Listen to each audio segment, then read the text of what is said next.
welcome to Brews&Boxing, episode 14.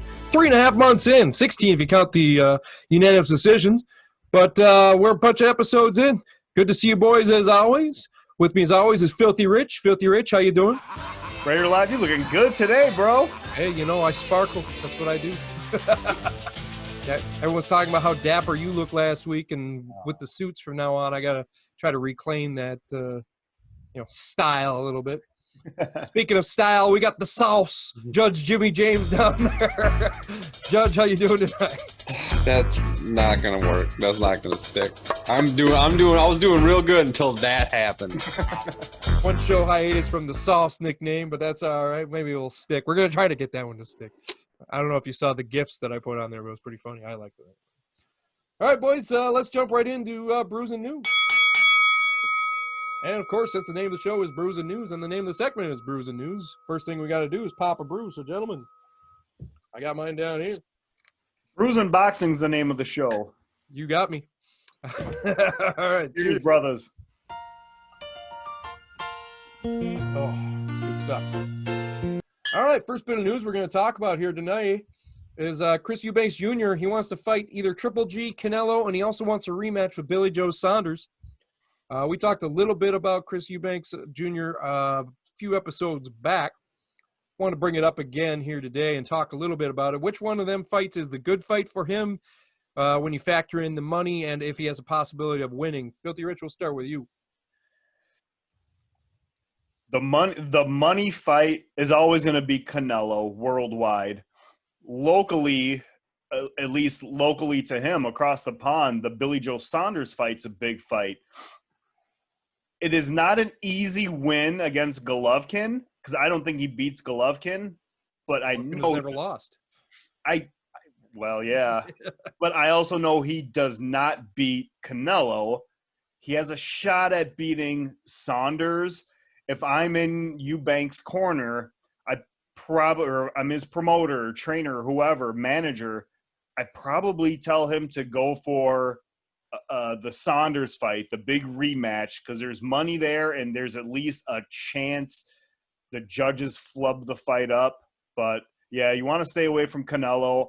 Personally, I would say stay away from Triple G. I don't know who's in his ear talking. They may think Golovkin's on the downslide. Now's the time to get him. I still stay away from him. I go after Saunders. Saw a quick appearance from the bailiff down there. I don't know if you missed that one, but the bailiff come walking in there. If he loses to, say he loses to Billy Joe Saunders or Triple G, is that going to affect his future paydays? Does he maybe just try to get the payday now with Canelo because he's probably going to lose all three of these fights anyway? I mean, if you're asking me, I'll throw it to James here in a sec. The sauce. Yeah. If you're asking me, I don't even know what you're asking anymore. The sauce. I just wanted to say the sauce. All right. Well, James, I'll throw that at you then. If he loses, I think he's probably going to lose to all three of these fighters. Is it smarter to take the big money and fight Canelo if you're going to lose all three of them anyway? Because if you lose to, say, Triple G or Billy Joe Saunders, you may not have a big money fight after that. I mean, I can definitely agree with that. I'm trying to remember how old Eubank is. I think he's 32. Maybe that's not right, but it sounds about right. I think Canelo's a big name, but I don't know how many people are going to pay for Canelo against Eubank. I think his money fight is going to be against Billy Joe Saunders. I got to agree with Rich because that is. They fight in the UK, maybe not Wembley Stadium, but they fight somewhere out there. That's going to be a way bigger draw than I think he's going to get in the States. I don't think he's going to get that much for Triple G. Canelo, people might do that, but I don't think that's a pay-per-view fight. I mean, well, the elephant in the room here too. He's 30 years old, by the way. The elephant in the room with COVID out there. If you're not going to make money on the gate, you have to make money on the television or the pay-per-view. I mean, that's what it is. And I don't think – do you know who his promoter is, either of you guys? His dad runs a lot of stuff. I don't think he's with Matchroom, which is like the big one in the UK. I'm not sure what Frank Warren's promotion is, but like Tyson Fury's with them. Carl Frampton, I think, is still with them. So he's not with the Zone. He'll probably be fighting on DAZN, but DAZN has been known to reach out to everyone. Like Golden Boy fights on DAZN, and the PBC boys will fight on DAZN. I'm pretty sure DAZN is just one of those networks that they'll take anybody as long as like the money is there. It sounds like DAZN's even struggling financially. But I do want to touch. I remember what I was going to say until I was interrupted by that nickname. Let's not forget that this is an entertainment-based business. I guess everything on television is entertainment-based. So he could lose all 3 of these fights, but if he goes out there and runs his mouth and says something to sell the fight, I mean, look at Broner. Broner, he can buy a win, but his mouth does a lot of the pay-per-view That's why he's a rapper, right? Well, maybe, but like as long as he's talking up that he can win and he can sell you and me or the public why they should buy the fight, then his career won't be over with 3 losses to all 3 of these guys. My opinion. So, real quickly, final question on that. Does he lose to all 3 of these guys, or is there anyone he beats in there? James, we'll start with you. No, I don't think he beats any of them. I mean, I don't know. Golofkin's at the tail end, but I don't think he's gonna. I mean, he's gonna be quicker than Golofkin, but I don't see him beating that. I think, and as much as I don't like BJS, he shows flashes of really, really good skills, man, and he's probably gonna come to play. So I don't think he beats any of them. BJS, was he a Filthy 5 BAB champion? I believe he was, wasn't he? I don't think so. I feel like he was. One of the Saunders was. Yeah, Billy Joe Saunders. I think we had him at 168 when we ranked him, but I don't think he was our champ.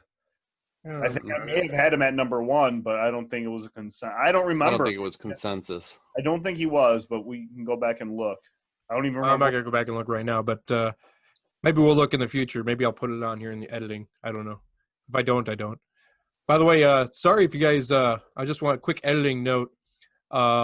If you watched last week's show, or 2 weeks ago show, when we were talking about that guy, I can't remember what his name was, when we were talking cruiserweights, the guy that had the crazy picture that looked like he was a serial killer. Yeah.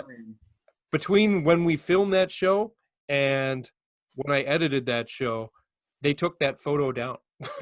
So What? they couldn't really appreciate the one that I was looking at the time when we filmed. They changed the picture on Ring and Magazine to something else. So if you were wondering what we were talking about and you're like, that picture wasn't too bad. I mean, it was still bad, but it's not as bad as the one we were looking at. Yeah, that's why I couldn't find it anymore. Well, I'll tell you right now, I've got it. And I just saved it to my computer. Oh, so well, you can send it to me and I'll put it I will send it to you so we can definitely put it in this up there. post right here. We go. That's what we were talking about. Yeah. All right, moving on to the next.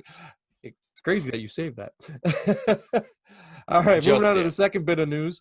So as we were researching topics tonight, we found out that apparently there's a lot of old boxers that are coming out of retirement. We already know about Mike Tyson. We already know about Evander Holyfield.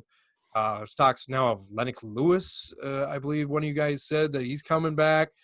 De La Hoya says he wants to come back. Roy Jones Jr. never stopped fighting, so, I mean, that's not a comeback. But do any of these guys have a chance of making any kind of splash if they come back? And what would be a successful comeback in your eyes? Would it be a title run? Would it be just winning a fight against a big-name fighter? Would it be surviving? I mean, any of these guys excite you? I mean, they got to excite the public, the nostalgia factor, but what's a successful comeback in your guys' mind for these guys? Does it have to be like George Foreman winning a title at 43 years old or 45 years old, or does it just have to be surviving without dying, walking to the ring? James, we'll start with you this time. Like I don't know, man. Like this is starting to get a little out of hand. Like before it was fun to talk about, and now it's just like every old boxer that's retired wants to jump out and try to gain a little bit of market share on this The Tyson effect, basically. And I just don't think that's great. Everybody's talking about it. Now let's see somebody do it at this point. If we've got, I don't know how many, 6 people they're saying that out there, and even what, Maidana and then Provodnikov still want to come back. I didn't even know they were that old, but like, When's the Klitschko boys coming back? Then Yeah, are they coming yeah. back? That's got to be the next one in line, I think, right? put it on the list. Yeah, I mean, I haven't said anything as far as I know, but with the heavyweight division as it is, maybe the Klitschko's trying to come back. Who knows? I mean, Lennox given Lewis is going to be, you got to be coming back and fighting as a heavyweight, I'd imagine. I can't imagine he slimmed down to cruiserweight or anything like that. no, I don't know. Personally, no, they don't excite me. I mean, it would excite me just to see if they're going to get madly hurt in the ring. I But just what's a don't- successful comeback for you then, though? not getting knocked out. Okay, so To be winning honest, the fight. because I don't even care about winning. If they can go 10 rounds or wherever the heck they're supposed to go, I would consider that a win, because they're going to go against a younger fighter that's just. I don't even really care that much about the skills of that second fighter. It's just you're going against somebody that's you're just not prepared for this. I don't care how long you had basically your you ring just said for. So you said the plot to Rocky Balboa. Basically, it's just fight the big name, survive to the end, teach these young kids some guts, And basically. have Adelaide Bird screw you over on the score. Oh.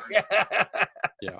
That's true. I forgot that Adelaide Bird screwed him over in that scorecard. Never forget. Never forget. Never forget. Her second biggest flop of all time. All right, Filthy Rich, what do you think? Do any of these guys have a chance at a decent comeback, and what's a successful comeback in your mind? Yeah, I don't know. Like the younger guys, I get it. It's just like what we're talking about, not even knowing that they've retired. Someone like Maidana is still young. I'd like to see him go after Broner. Is Broner retired? Is he a rapper now? I mean, we don't know what's going on with Broner. We don't even know if he's retired. But I want to see a part 2 of that. I wouldn't even mind seeing Provodnikov and Matisse go at it again. They had an epic fight. I think they got Fight of the Year in 2014. We talked about Klitschko. Klitschko is posting pictures about he's still in good shape, and if all these guys are coming back. Andre Ward, is he really retired? Is Miguel Cotto really retired? This is fascinating to me. So let's go back to the question here. What makes for a successful comeback? Well, first of all, you have to be old enough to consider it a comeback. Someone like a Klitschko, all he has to do is survive, I guess, with a big name. Someone like De La Hoya, just survive with a big name. As long as your payday is right, because my guess is your payday is wrong, or you just love the sport of boxing like Roy Jones. But just being in that ring, you're going to get a big payday. I don't know if Floyd perfected this art of coming out of retirement, but it looks like it's the thing to do. Well, how about the Vazdik? I mean, maybe he should be coming back. There's another name. Just retired like a week ago, but Yeah. maybe that's a fighter that I'd love to see come back. I mean, Me too. Let's have him have another fight against Beterbiev. Let's see. I'd like to see that fight again. Why not? So basically, you guys are both in agreement. Just survive a fight. Basically, let's not see an Apollo Creed like somebody die in the ring. Maybe for that to happen, or for that not to happen, we just have to have these old guys fight each other. Maybe we'll have like a Legends tournament. Yeah. It was an exhibition fight. Well, getting back to wrestling, sometimes they have like wrestling get-togethers where they have like the Legends of Wrestling have a card. Maybe we have the Legends of Boxing have a card. Have these guys fight each other. That way, they can't really hurt each other as bad. Maybe put headgear on them. Who knows? But that'd be something. I'd pay to see that. Would you pay? I would too. I'd pay a couple $100 to see the Legends of Boxing fight and just have like a tournament, or not even, you don't even have to have a tournament, just a card of have Tyson Holyfield fight in one of them, and have Klitschko fight Lennox Lewis, or I'd watch that. I would too. That'd be great. Would. Just Maybe get that nostalgia all in one shot, and then after that we could see if any of them looked good enough where they could actually fight a real fighter nowadays. That's my idea anyway. It's a great idea, Writer Live. There you go. Thanks, buddy. All right, third bit of news. Something we discovered as we were doing show research tonight there was a fighter that Judge Jimmy James found named, his nickname was 5-Star Grilled Chicken. That was his nickname. So that made me thinking here, guys, what, besides the sauce and the dream, what are your guys' favorite nicknames for fighters or show hosts too? Rich, we'll start with you because the sauce down there doesn't look too happy. I'm not too good with remembering the nicknames. I mean, someone like Chocolatito is kind of cool, comes to mind. I like saying it, rolls off the tongue, Chocolatito. But the one I really like, the one if I were a boxer, I would kind of want this name, would be Dr. Steelhammer, Vladimir Klitschko. I love that nickname, and on top of it, he's got a PhD in physical science. So Dr. Steelhammer is a real doctor. I think that was one of the coolest names in boxing. To take wrestling for a second, if I may, the Widowmaker, Barry Windham. I thought that nickname was sick. But yeah, those would be my two favorite nicknames in sports, the Widowmaker and Dr. Steelhammer. How about you, James? Again, I'm sort of with Rich on this one. I'm not the nicknames. I'm not too good at remembering for the most part. But I mean, I don't know. I still like Night Night. Night Night's that one really, when I heard him come up for that, I mean, it's just Night Night. That one I like. That one puts a smile on my face, even though, it's not attached to that great of a boxer or anything. But I mean, nicknames like that's a good one, man. Let me ask you guys this. So Fight Quality came out with their top 10 best fighter nicknames of all time. I'll just read the top 5 and we'll see which one of your favorites in these. Because I don't know any of these fighters, but they got some great nicknames. We got Andre Touchy Feely. We got Jeremiah was a Bullfrog Douglas. Ian Uncle Creepy McCall. Vinny the Pasmanian Devil Pasnia. Vinny Paz. They have a And movie. then Mark the Hand of God Beer. James DeGale, Chunky DeGale, and Porky Medina. I remember the two of them when Chunky and Porky got in the ring together. That was probably the best combination nickname fight that's ever happened. How about James Sexual Heelan? Wow. His last name Heelan. That's or here. Wow, wait a minute. Okay, I got 2 more for you. Ulysses Useless Gomez. So that guy must be real good. And then I think this is my favorite. Rick the Ginger with Intent to Injure Pfeiffer. Ginger with Intent to Injure. That might be the greatest nickname of all. I'm actually going to put his picture up right here below right now. You got to look at this guy. He's Rick the Ginger with Intent to Injure Pfeiffer. I think he wins. That's mine right there. I think that's awesome. I got to save that so I can not lose that later. So, all right, boys. Good segment there. Good segment. You got anything else you guys want to touch on in the news before we move on to the Filthy Five? I think we're good. All right, good talk. All right, good. We're good, man. We're You good. guys both need to settle down and take it down a notch here, okay? Both, yeah. All right, let's move on to the Filthy Five. All right, boys, Filthy Five this week. We're doing the Superfly TNT, 115 pounds division. A lot of good fighters in the Superfly division. It's a fun one to watch. They're always fast. Some of these guys hit really hard, and for their weights anyway.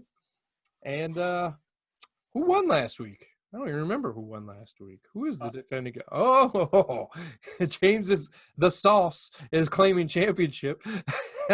I won. No, I didn't. I won. I think Filthy Rich won last week. Yeah. Yeah, I think he did. Okay, so did. Filthy Well, he Rich. didn't speak up fast enough, man. I'm I thought you gonna were beat pointing you every at- time. I thought you were pointing at me. I thought he was pointing up at you like Brady Bunch, you know. Yeah. No, point. Oh. All right, well, Filthy Rich, you're the defending champion. Congratulations on that. And let's start with your number 5 then. Look, just to go over this division. These guys are all. Let's not. I have Kazuto Ioka. Kazunte. Thank you. At number 5.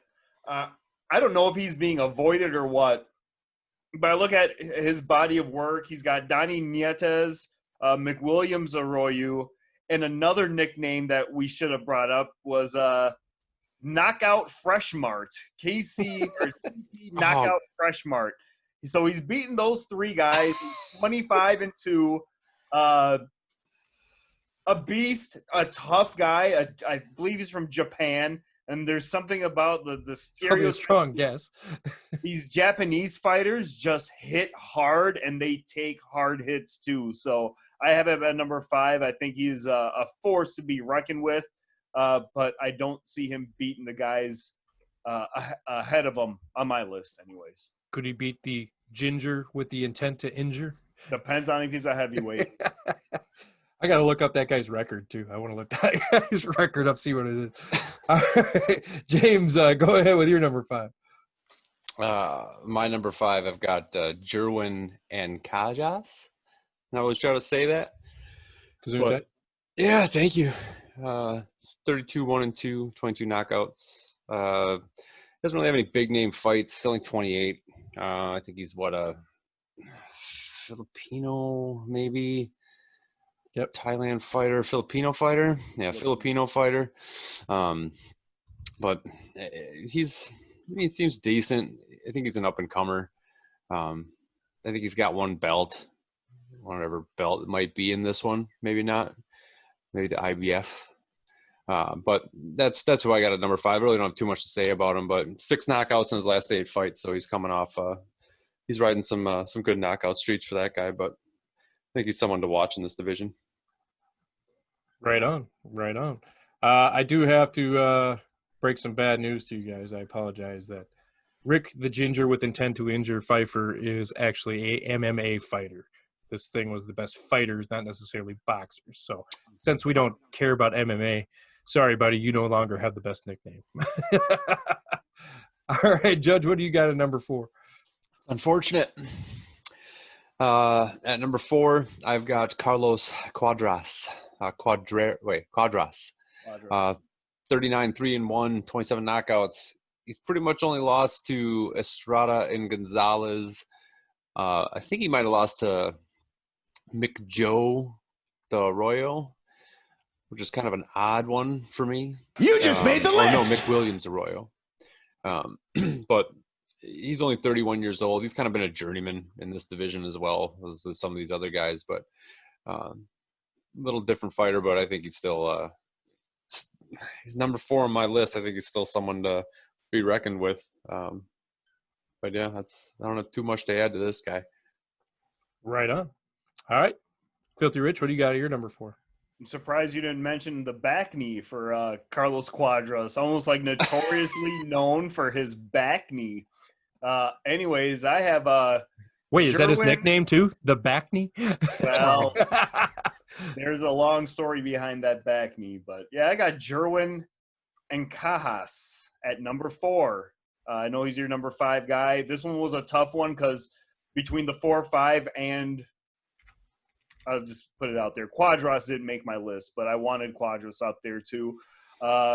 His only big win was against McJoe Arroyo, who was like a gatekeeper in that division. But just like at my number 5, I feel like he may be getting ducked because he is a force. He is a Filipino dude, and not to stereotype the Filipinos the way I stereotype the Japanese fighters, but these Filipino dudes are quick and they are strong. So I can see why people don't want to step in the ring with this guy. But 32-1-2, got him at number 4. I don't think he beats my top 3, and I think our top 3 are from here on out are gonna probably match. But I think for sure they're gonna have probably the same 3 fighters, not necessarily the same order though. Right. That might be. I mean, obviously this division. If you follow this division, it's it's the top three, and then it's pretty much everyone else, as Filthy Rich has said from time to time, But this top three is interchangeable, so we may or may not have a BAB champion. If we do, hey, you earned it. So, Rich, let's start with your number 3. I'm gonna go with the English pronunciation. Sriskat Sorongvisai. At one point, he was the guy in this division, and part of it was because he beat Roman Gonzalez twice. I think his most recent loss was to Juan Francisco Estrada, which is why I put him at number 3. But just like this whole division, these guys are quick and they are strong. I don't know where Sarungvis. I thought he was from the Philippines as well. I could be wrong on that. Thailand, maybe. Thailand. Okay, but yeah, no, he is a machine and he fights dirty. I don't want to go that far, but he is a fighter, not necessarily a boxer or a puncher. This guy has to headbutt you and punch you low to win. Well, he is gonna do it. So I have him at number 3. You can't dough yourself. I put the dough in there. Yeah. All right. I was surprised you had him at 3. I thought you were going to have him higher. I really did. All right, James, what do you got at your number 3? Sriskat Sorongvisai. Oh, I have him at number 3 as well. He's beat Chocolatito twice, and those were very disappointing losses for him. That Chocolatito was on the downfall when that stuff happened for him, for sure. thought his career was over when that happened. Yeah, it was. When he got knocked out that second time, it was nasty. That was it brought a tear to my eye, man. Yeah, that was on the Golovkin-Jacobs undercard. He always fought on the Chocolatito always fought on the Golovkin undercard, but he did lose to Estrada, but he also has beaten Estrada, and he has also beaten Quadrats. So Strongest isn't no joke. He's got a lot of power.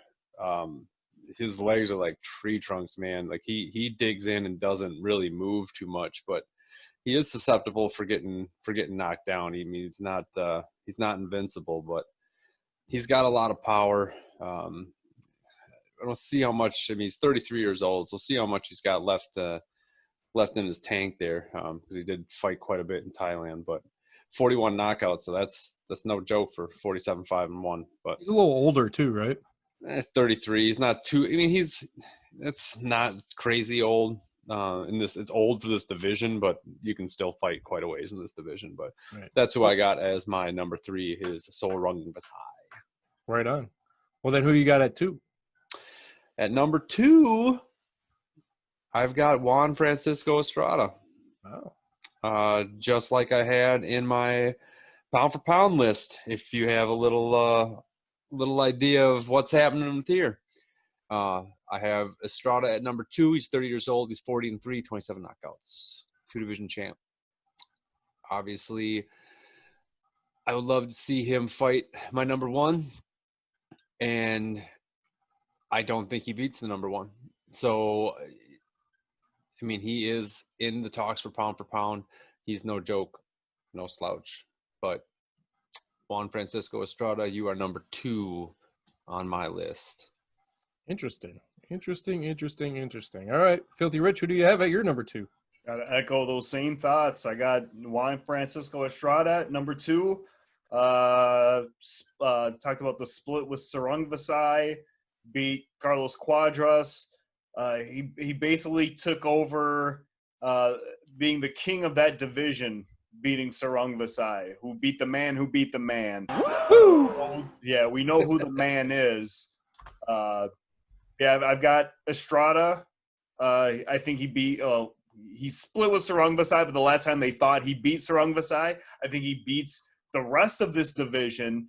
But let's not get carried away. It's not like look past these guys. I think all the way down to 10, there's a bunch of solid gatekeepers. From the Arayu twins are on here. I didn't even see Brian Valoria on this list. Maybe he retired. Maybe he's somebody we need to talk about again. But this Superfly division is deep, top to bottom. It just so happens these top 3 guys are like the money makers, are the big names of this division. But remember when HBO put on like 2 or 3, at least 2 Superfly cards where it was all Superfly fights, and those were fun fights to watch. Not to get carried away here, I have Juan Francisco Estrada at number 2 because he does not beat we know who. Well, I guess that means we're probably going to have a BAB champion because I see one guy that's not on either of you guys' list that I can't imagine that you guys have out of the top 5. Now, funny enough, my personal list, I had this guy at 3. But that's wouldn't be 100% unanimous. But let's go over the way we have to do it. First off, James, without any explanation, who is your number 1? I mean, you guys guessed it. Frank Stallone. It's Frank Stallone. That's what that's what I had at my number 1. I'm kidding. I had him at 3. Number 1, I got Roman Chocolatito Gonzalez. And Filthy Rich? Yeah, I got Chocolatito. All right. Chocolatito, congratulations. You are the BAB champion for the Superfly TNT division. You have now won the most prestigious belt of your career. We will now follow you on Twitter. Congratulations. Make sure you do that, Filthy Rich, and tweet that at him. Hey, you've just won the best championship you ever have. Maybe he'll come on the show. Let's hope. He'll probably kick my butt if I said that. That's a little dude, but he can take me out. Yeah, he definitely could. Interesting that you guys both had him at number 1, as I had him at 3, and I'm interested to hear why you both have him at number 1. Rich, you get your first. You have the first chance to explain yourself about Chocolatito at number 1. So I guess I would start off with, I think it would have been about 2015 or 16, maybe even into 2017. He was the number 1 pound for pound fighter in the world.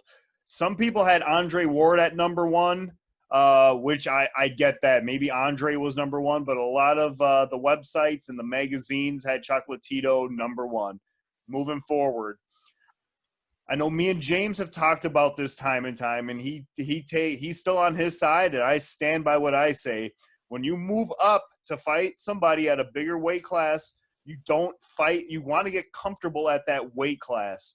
What happened was he took the biggest fight when he moved up to Superfly with Sarung Vasai, and Sarung Vasai beat him, but like I said, pulled those dirty tactics, low blows and headbutts and whatnot in a close fight. Chocolatito was bleeding from his eye, or got a cut up here or something, and it was a close fight. I thought he won, but the judges saw blood and the judges saw a loss. Again, Was Adelaide Bird on that one? He could have been. I don't know who the scorecards who were judging the fights, but there is a problem with some of these judges. Now moving on to the rematch, Sarung Vasai handed it to him, but there shouldn't have even been a rematch. So I thought Chocolatito won that first fight, but he got backed into a corner where he got a rematch and lost. And I don't know, he's won his last couple fights. Maybe there is a resurgence. He's fighting Juan Francisco Estrada here soon. This fight between those two is a perfectly timed fight. He's already beaten Estrada, but now that Estrada has gained that experience, and if Chocolatito is slipping like I once thought he was, maybe Estrada regains this number 1 crown in our eyes. Right now, he's number 1 on Ring Magazine and probably even ESPN. But and your guys apparently the most important ranking. No, he's talking about Chocolatito. Oh, you're talking about Estrada. Estrada is number 1 everywhere else. Mm-hmm. And if he wants to keep that number 1 spot in their eyes, he has to win this fight. I think me and James think that Chocolatito's going to win. But look, that's all I'll do for now. James, go for it. Yeah, I mean, there's on our pound for pound list that we did on episode 10. He didn't make the consensus list, but he was number 9 on my list. I mean, he is a 4 division champion, 84% knockout percentage. I mean, he, like you already touched on, he was ranked as the number one pound for pound best fighter for like 3 years in a row. It's like 3 years running. So he's no joke. And when he lost, it looked like his career was over. And when this last fight against Calify, if anybody else watched that, he destroyed him. Like, I mean, and Yafai was not a joke at that time at this division. He wasn't a slouch fighter to take lightly. And Chocolatito came back and looked like the Chocolatito of old. So I think that was just a bad couple fights for me personally, and I'm not going to take those 2 fights against the 50 plus that he's already had. He had 2 bad fights against one opponent. Great. I think that he's still got it. He's got it. He's going to fight Estrada, I think, in September. With the last time they fought was 8 years ago, where Chocolatito won. I think this is going to be a great fight. Probably, I'll even say it now. It could be a fight of the year contender. Man, there's not many fights this year, but whatever. Either way, going to be though. I just think that this is going to be a no holds barred type fight, but not the movie. But you know, it's gonna be a good fight. But Chocolatito, he was number 9 on my list. He's number 1 here. I think he beats Estrada, and I think he just kind of does that until he retires. All right, before I get to my judging here, I got a couple of questions I got a question for both of you here. I'll start with you, James. You touched on it a little bit, but I wanted to ask you how you have – I can understand that you have him in front of Estrada because he beat Estrada, but he did lose twice to Sorengasai, and he lost convincingly the second time. The first one was a dirty fight, but the second one, he lost convincingly. And he really hasn't done – he's come back and had some fights, but he hasn't really had that prove-it fight yet. That's enough to put him in – why is that enough for him to move up in your eyes? Is it because Sorengasai has gone down in your eyes since then, or? Well, look, Sorengasai has beaten Estrada and lost to Estrada. So he's 1-1 with that. He's beat Quadrats. He's beat Chocolatito twice. Like, Sorengasai isn't a slouch himself, but – Chocolatito has been dominant for so long. I'm not going to knock him for just losing 2 fights to one guy. Yeah, they were, but you don't put that one guy in front of him for beating him twice? I'm not going to do that personally. I think if he fights him again, which probably will never happen because why would he put himself in that position, that he'd probably beat Sorengasai. But Sorengasai might be his kryptonite. It might just like be the his Miami whatever. Dolphins seem to find a way to beat the Patriots every year, no matter what. Sure, like that. So it's like I can't put him up there.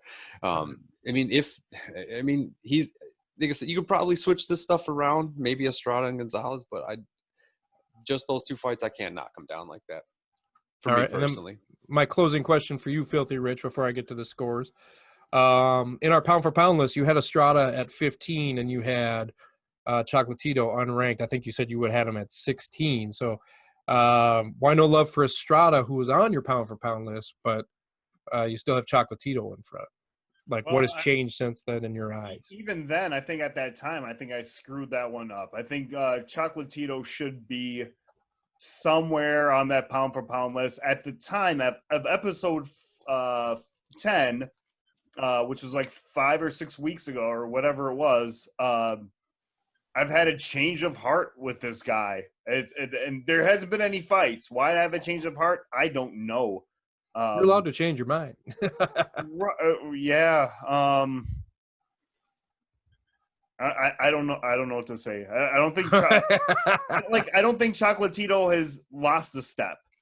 Okay. I may have overlooked him on the pound for pound list, but rethinking you think Estrada has lost a step? I mean, he's still young, isn't he? Yeah, no, not Estrada. Chocolatito has not lost a step. If anything, Estrada is good. I'm not taking anything away from Estrada. Again, I think Estrada could win this fight. I think Chocolatito wins, but when one guy is on the climb and the other one's probably going downhill, the guy on the rise, who is Estrada, has a chance to win. And like James said, this was 8 years ago they fought. Now, going back to your question, why was Estrada on this pound for pound list and Chocolatito wasn't? It was just a change of heart, kind of last minute ish. I think I robbed Chocolatito. He probably should be ranked higher. I mean, he was a pound for pound king for years, and I guess I wasn't considering that because it wasn't like an all time active. It Right. was active right now, and All right. it was an all time active. I don't know if Floyd still fights. We put Floyd near the top, but we would throw Chocolatito at the top there too. For the record, I had my list as I just did my top 3 because that's the main ones we were talking about. We all knew who the 3 fighters in our top 3 were going to be. It was just a question of what order it was. I actually had Estrada at 1, Sungjae at 2, and Chocolatito at 3. I don't think my personal opinion, I just don't see putting Chocolatito in front of him until he beats him. And he beat Estrada, but I just think Estrada is a younger fighter. He's a good fight. He's a great fighter. I think he's going to win the next fight. What's that? By 2 years. Yeah, but, Chocolatito took a lot of time off, too. I mean, after his devastating loss. He was gone for what, like a year or two? 2 years after his last fight? His last loss? Something like that? Like, we thought he was retired and done. Like, after he lost his second fight, we're like, he's done. It was like a year. It was a year after the second fight, which isn't crazy. I thought it was longer than that. It felt like longer than that. Maybe it's just he didn't fight on big name TV anymore, or he wasn't a bigger name. He wasn't on Golovkin's undercard. Maybe that had something to do with it. Yeah, he stopped. Yeah, it was definitely not on any of those. He stopped being on it because he was on Golovkin's undercard for forever. Yeah, for a long time. That's how I got to know him. 7 years in a row or 6 years in a row. You talk Chocolatito up all the time.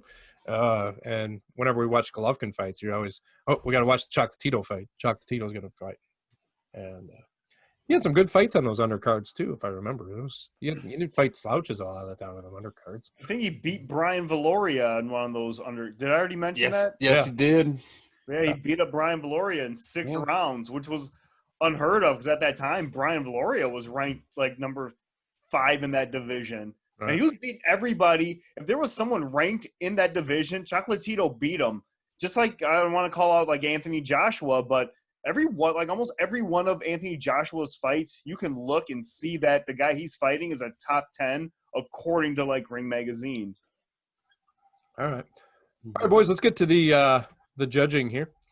I had Rich coming out on fire, winning the first 2 rounds. Then I had him losing the next 2 rounds to James. I like James' arguments for Sungjae and Estrada. You guys both had great arguments for Chocolatito, and so I kind of used my little tiebreaker to determine on how you guys answered the last question that I gave you each of them because it was so close. 10-10 round. It was pretty much a 10-10 round, but we don't have draws here. Bummer. So, and I'm not going to have a draw on this one. Well, we're going to call you Adelaide Bird regardless, so good luck. Good luck. Man, well, I almost want to change my decision now, but the champion is I like the fact that he admitted that he was wrong on his pound-for-pound list. That took a big man to admit you're wrong sometimes, and I like the way you said that. James, you got a great argument as well. But it was on my list. I know he was on your list.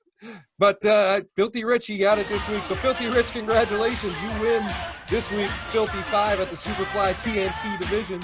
And you get 33 seconds with Jim on mute. As soon as I can figure out how to do that, here, give me 1 second. Participant. You can't find it. Yeah, you're gone, Jake. Okay. Go ahead, Filthy Rich, with your like I always prepare for these things. I never think I'm going to win. I had something this week, sort of.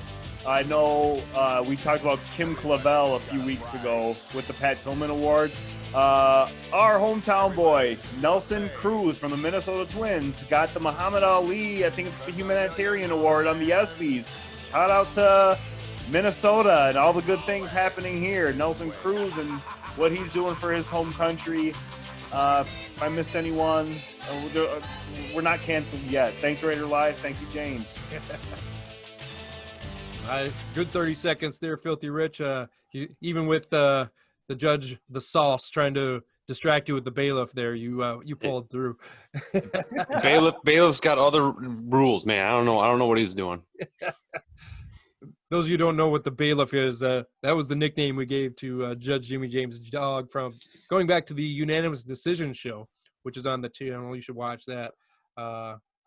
Trump versus Tyson is a classic. It is a classic. We had a classic battle of episode 1. That was the first episode. Was it the first episode or was that the second? Yeah, because the second one he had to drink Tecate all night. Ah, that's right. Yeah. Oh, we forgot, huh? Ooh, that's awful. You never forget. You never forget. All right, boys. Let me. Oh my goodness. 1 second here. Oh, there it is. I lost my my bell here. All right, let's move on to the 13th round. All right, 13th round is where we talk about something in sports, not necessarily boxing. And this week we are not talking boxing because we finally got another sport back that announced that they're coming back. We already talked about a couple weeks ago with hockey and basketball coming back. Baseball finally deciding to stop arguing with each other and have a season, which we're going to have a good season, a 60-game season. So it'll be more like a softball season, which it's only twice the amount of games that me and James usually play in softball. And but it'll be a short season. Gives some teams like our Minnesota Twins a good shot at winning something for once. They're going to add some playoff teams to it as well. What do you guys think about baseball coming back? Are you comfortable going to the games if they open them up to fans? It sounds like they're not going to open them up to fans, but would you be comfortable going to like Target Field, which is an outdoor stadium, for that? And who's your early World Series picks? We'll start with you, Champ. What do you got? So, lot to unwrap there. I'll start with my picks. I'm always going to go Yankees to win it all, man. Let's go Yanks.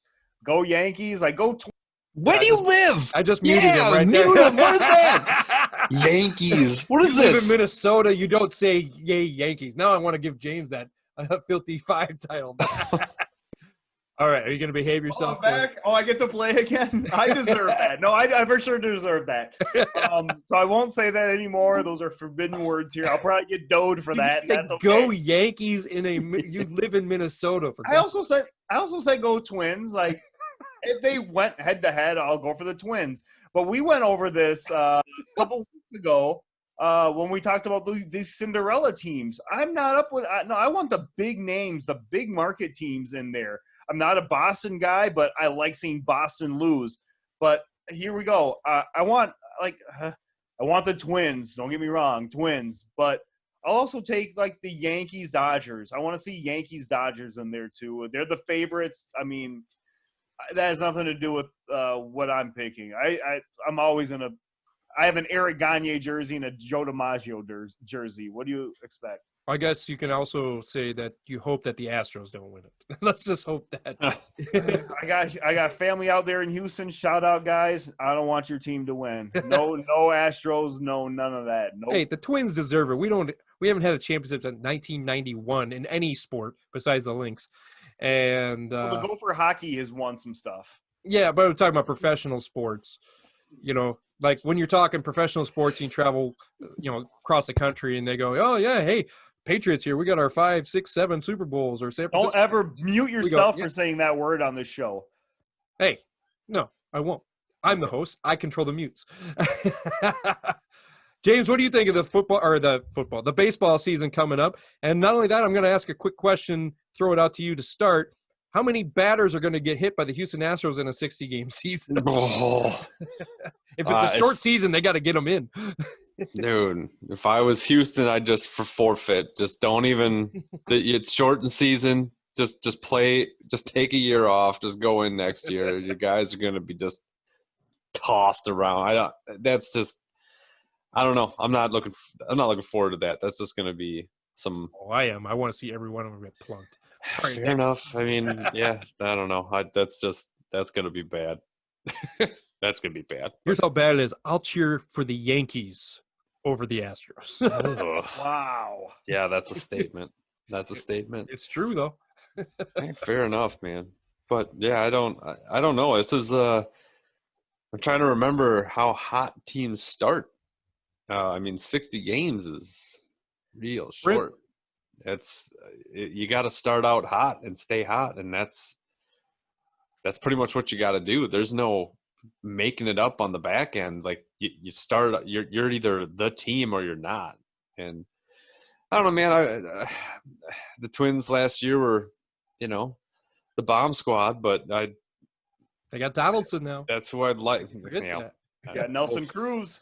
They do have Nelson Cruz. He's been good, but I mean, that's who I want to win. Obviously, I mean they got the talent to do it. It's just a matter of the pitching can hold up for 60 games, and if we can hit, and if we start off on fire, if we start off the same way with them home runs, man. I mean, you've watched the team who cannot be named do it year after year. It's all they do. So hey, we beat their record. We have the home run record. Yeah, we did. And look what they were right behind it same year. So that's kind of they don't have the record. Up.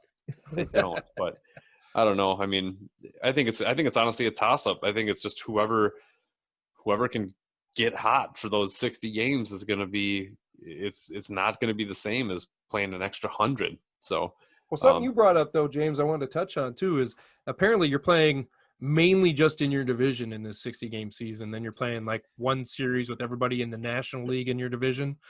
So that's got to give the Twins a big advantage, the fact that we get to play the White Sox and the Royals so many times. I mean, they're terrible. And I'm sorry, they don't impress me that much either. And, let's play. We're going to do that. Yeah, they're doing that to limit, if I'm understanding it correctly, they're doing it to limit travel. So that way it's not spreading COVID, because it's low travel. You're not traveling very far and things like that. So you're supposed to. So if you're in the AL Central, you're going to play majority of those 60 games against AL Central teams, and then other games that you'll play is against the NL Central because you're still supposed to be in that same location. So if we got most of our games versus the Royals, Tigers, and White Sox in Cleveland, we got a free pass to the playoffs right there. That's what that is. It's very possible, but I mean, some other teams might too. So I don't know. It'll be interesting. It'll be interesting. Yeah. So World Series picks, go. James. Yeah, Twins. Yeah, Rich. do it. Let's do it. Yankees. God. Back on mute. That's how he's going to sit there for a while. Time out yucky. until I say so. I don't like it. Goddamn Yankees. No one likes the Yankees. Even people in New York hate the Yankees. I mean, Steinbrenner, come on. Yankees? You're from Minnesota. It's like Different saying, year. man, I hope the Packers just kick everybody's butt every week. Oh, it's so terrible. Ugh. All right, wow. now that I can talk for at least a second, baseball needs to get fixed. Baseball has problems. I'm not one of these salary cap dudes, but they need to put a hard cap. That's why people like football.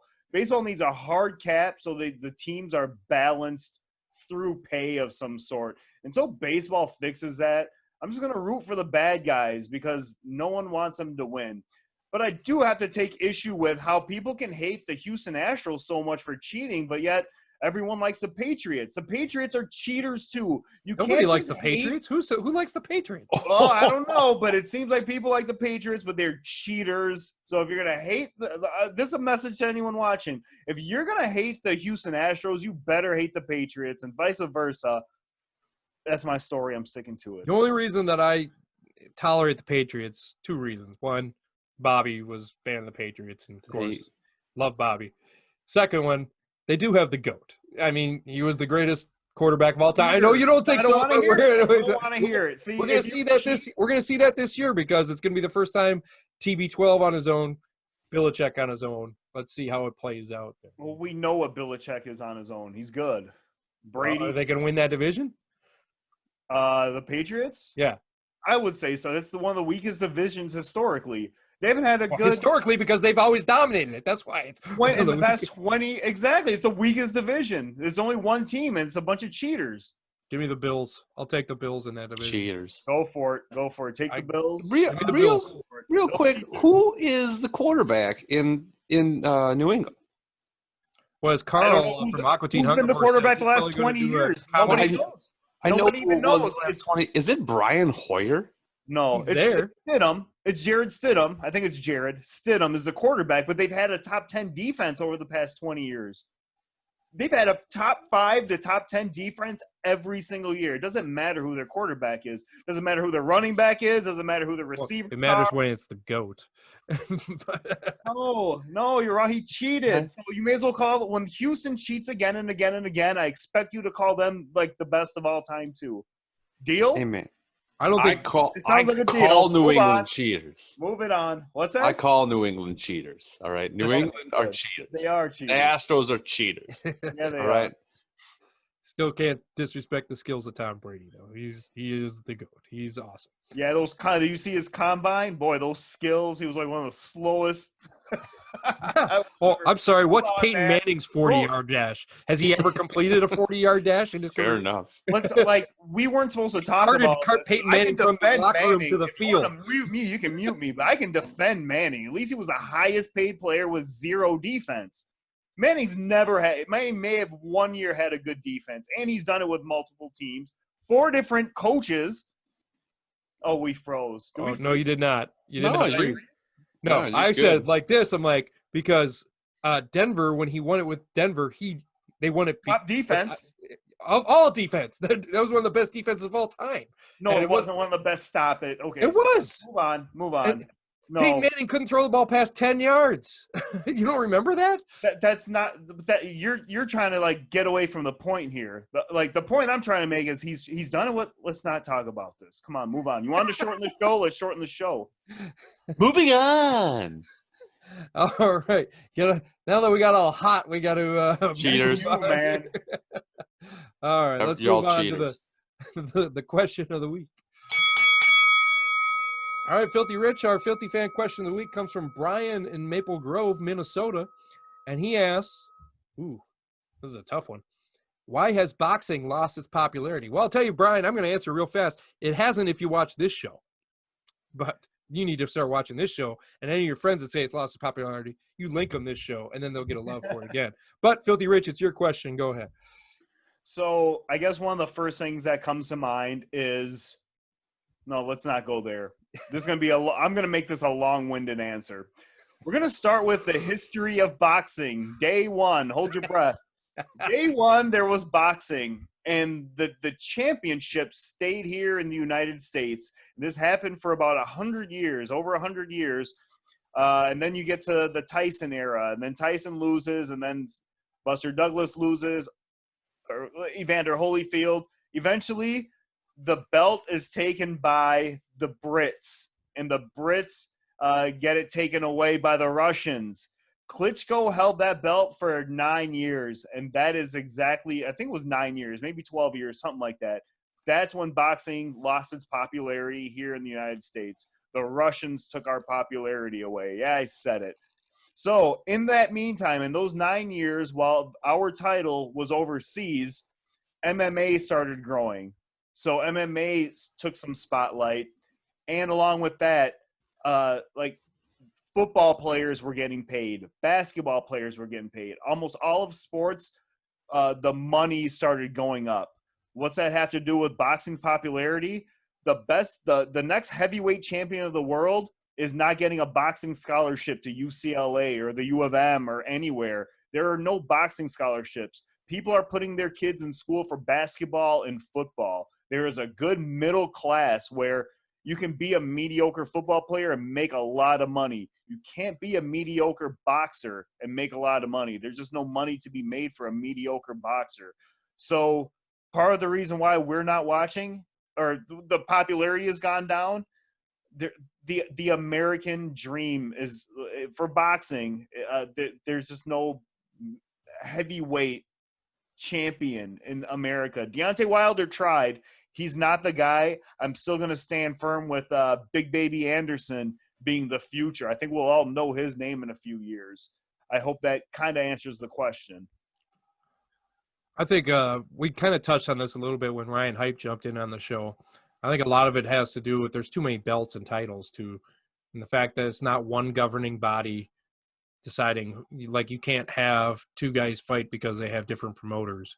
No, that's not true, though. That's not true. Well, I'm saying guys can fight without the same promoter. No, I know that. I'm saying, but you lose a lot of top 1 versus 2 fights because they're protecting their fighters from a loss. because the promoters don't agree. That's not why, though, either. It's because the money isn't right.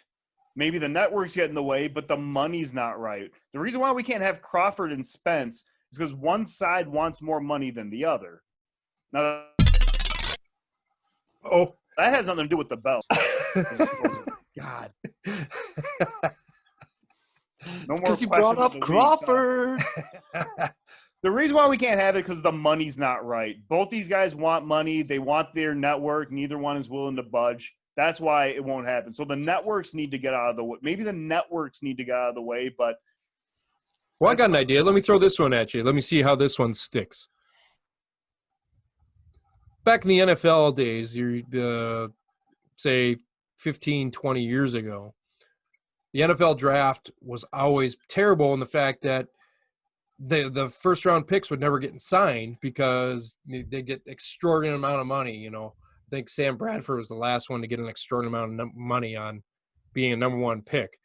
no. And then the NFL decided, hey, no, we're just going to slot these guys out. This is what you make. Now there's no holdouts. They just, hey, this is where you were drafted. That's what you're going to make on your rookie contract. If boxing had some kind of universal thing to say, okay, the champion gets X amount, this one gets X amount, it's slotted, that's what it is, let's just go from there. Is that something that could work?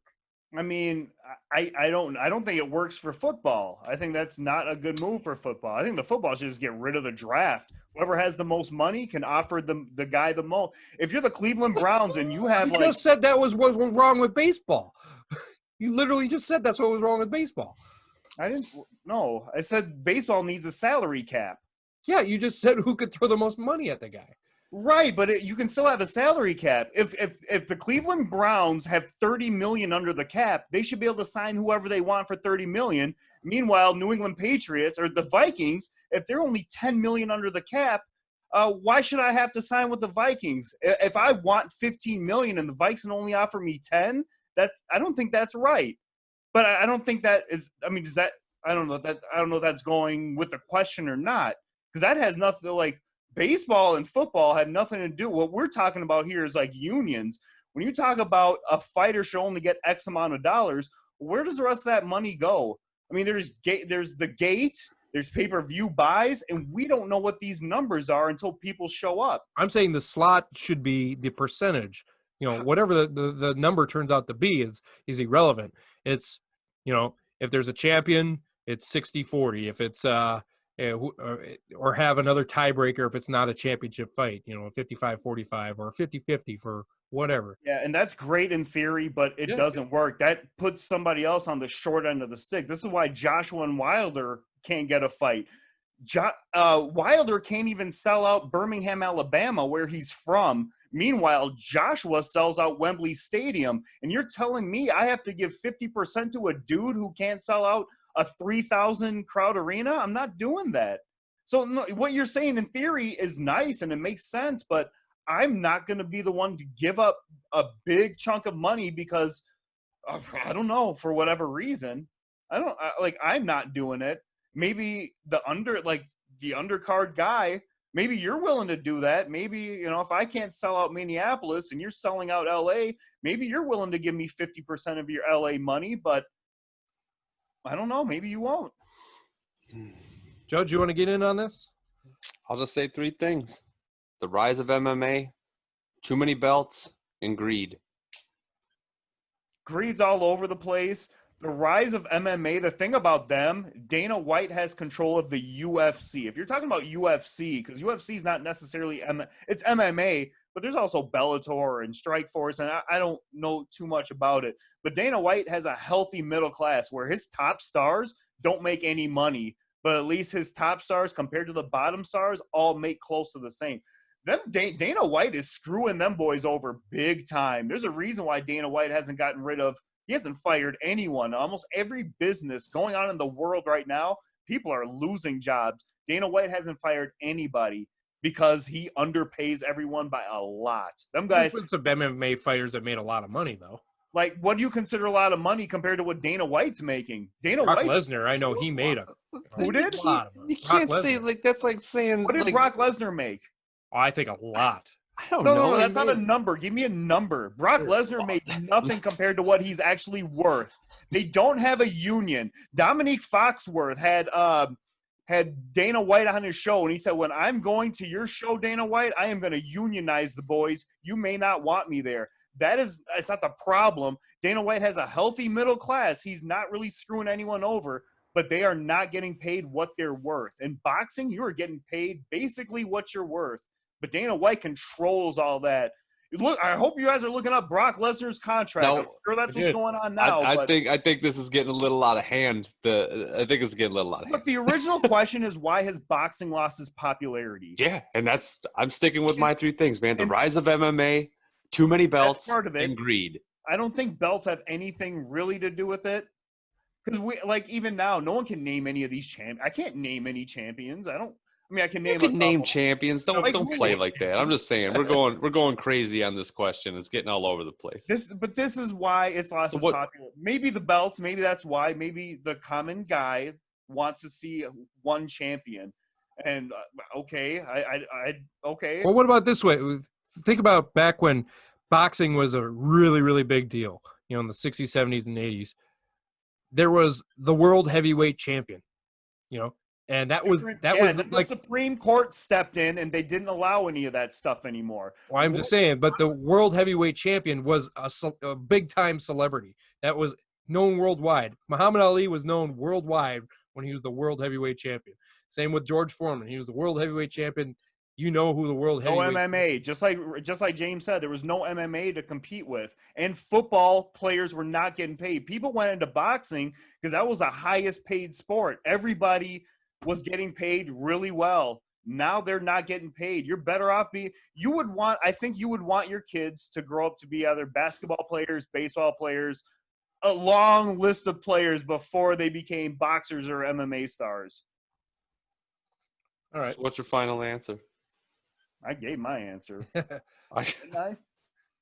So I like to throw when people are right. Filthy Rich was right when I just looked up Brock Lesnar's fight earnings in UFC. Now, granted, they're short fights. I mean, he had 8 fights in the UFC. He made a career earnings of $5.1 million. That is nothing. You know how much average? That's nothing. You give me $5.1 million. Guess what? You won't see me for the rest of your fucking life. I'll tell you that. Whoa, we gotta go. We gotta go. You're gonna have to do that, man. You talk about $5.1 million ain't a lot of money. 8 fights? That's nothing. He should have been making boxing, $100 that ain't million. nothing. He should have made $100 million. So if you want your 5, you are what's wrong with the sport. You should be going after your money, not giving it to the owner. His biggest one was his last fight that he had. He made $2.2 million, but he averaged $500,000 for each fight that he had. Tell me the buy rates on that and how people were paying $99 a head. People were paying like $99 for a pay-per-view. For Brock There's Lesnar, 2 million pay-per-views that were being sold. There's probably $500 ticket sales, and you're telling me Brock Lesnar only gets $2 million? He's getting screwed. He is. But the boys aren't unionized yet. They will be. What Dana White is doing is what is illegal in boxing. The Supreme Court, you want to bring up the 60s and 70s? The Supreme Court passed a law that did not allow Bob Arum to do what Dana White is doing right now. That's something you got to look into. This is a long-winded answer. I wasn't expecting to go this long. But they didn't pass a law. They must have shot down a law because the Supreme Court doesn't make laws. So they must have made something unconstitutional or something. Was there a certain law that you're talking about? Maybe is it? There's a law. I can get back to you on this. Okay. But there is a law that prevents a promoter from also being a manager. And the Supreme Court said, yes, you cannot do that. So Bob Arum he was a lawyer. He is a lawyer.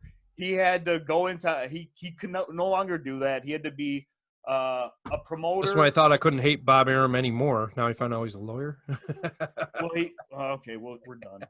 But that was basically it. Funny thing too, Dana White is doing what Bob Arum is told. Lesnar had a $250,000 show bonus, and he gained an extra $200,000 for each win that he had. I don't know. That's weird. Conor McGregor made like $100 million for fighting Floyd one time. It wasn't even 48 minutes. That fight was done in 10 rounds. They're getting screwed over there in the UFC. We all know it. But we watch it because it's like you said, the belt, there's one champion and like all this other stuff. But again, what he's doing, what Dana White's doing is illegal for what Bob Arum could be doing. Look, there's a podcast. It's called The Forward, starring Lance Armstrong. Bob Arum is on the podcast 2 or 3 years ago.